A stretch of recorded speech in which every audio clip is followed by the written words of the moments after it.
चला आता आपण चटपटीत आणि वेगळ्या प्रकारचं मिरचीचं लोणचं बघूया. तर इथे मी हिरव्या मिरच्या घेतलेल्या आहे, स्वच्छ धुवून कोरड्या करून घेतलेल्या आहे. त्याचे देठं काढून घ्यायचे आहेत आपल्याला. अद्रक घेतलेला आहे, अद्रक देखील आपण छान त्याची साल काढून चिरून घेतलेलं आहे. आता मिक्सरवरती आपण हे दोन्ही जाडसर वाटून घेणार आहोत. अद्रक आणि मिरची जाडसर असं वाटून घ्यायचं आहे आपल्याला. दोन्ही एकत्र करून घ्यायचं आहे.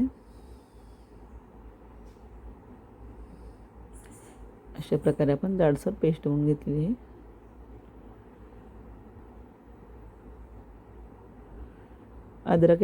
अद्रकासोबत तुम्ही लसूणसुद्धा वापरू शकता.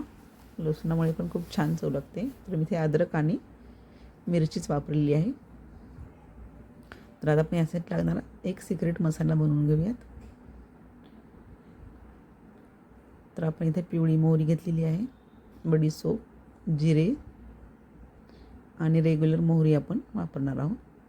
हे आपण थोडंसं गरम करून 2 ते 3 मिनटं गरम करून गार करून घेणार आहोत.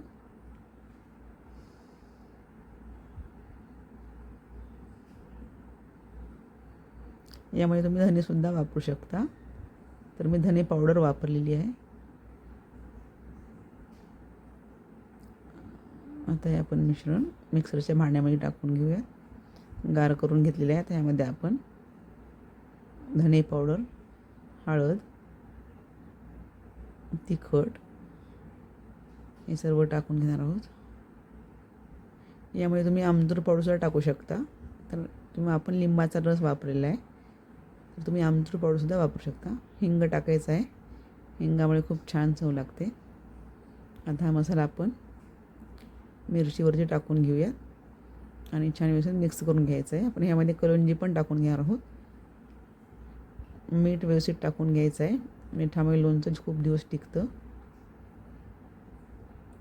मीठ भरपूर प्रमाणात टाकून घ्यायचं आहे.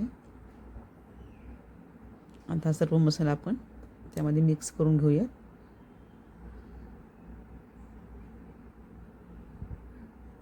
बघा किती मस्त छान दिसते आहे. आता यामध्ये लिंबाचा रस मी टाकून घेणार आहे.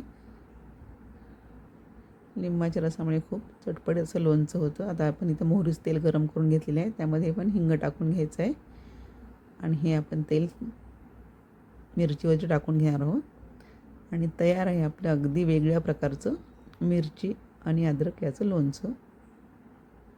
महिनाभर हे लोणचं खूप छान टिकतं. यासोबत तुम्ही एक भाकरी नक्कीच खाऊ शकता.